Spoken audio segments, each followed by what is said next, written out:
अगर आप भी चाहते हैं कि एसएस फिल्म्स मोतिहारी के ऑडियो वीडियो सबसे पहले आप तक पहुंचे, तो इस चैनल को सब्सक्राइब करें और साथ ही बेल आइकन को दबाना ना भूलें। Presented by SS Films Motihari.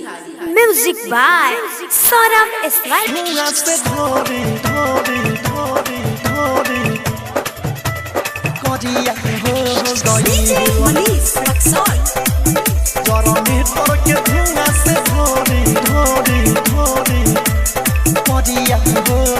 Saurabh digital recording studio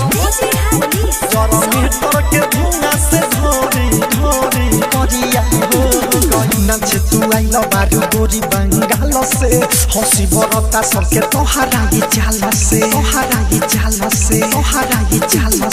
नाचे तू आइलो बारू गोरी बंगाल से हंसी बरता सबके तोहरा ये चाल से ई कप में रहलू का भितरिया हो गइल का भितरिया हो गइल जरने टर के धुआं से ढोरी पैसे करिया हो गइल तो जरने टर के धुआं से ढोरी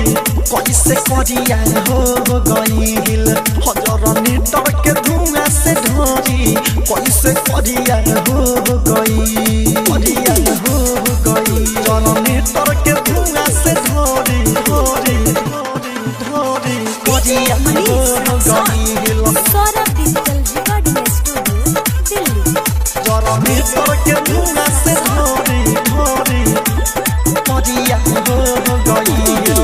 कौन खेला खेलले बाजू के रतिया देखी के भेस तोहर हंसता बहरतिया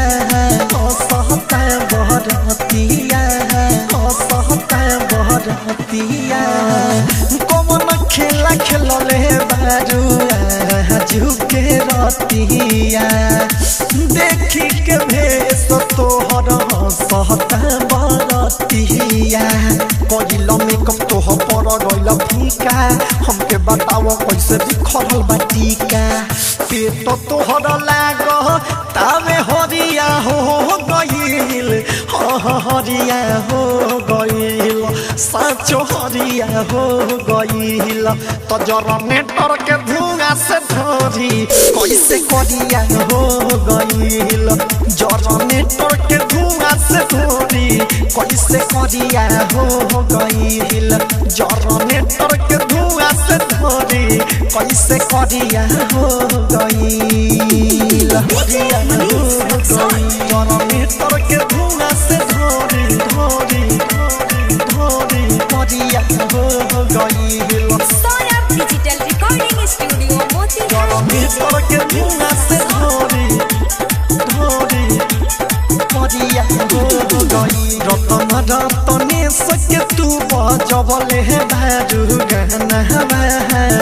ढोरी तनी साफ कहल फारक सामी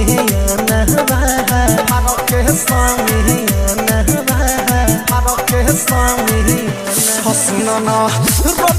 रतनी सके पहुँचबले बारू गाना ढोरी तनी साफ कहल फारक संजय शराबी के डांट नहीं गरी ससीदा बात नहीं करनु हजूरी सब रह के बात करे के जरिया हो गइल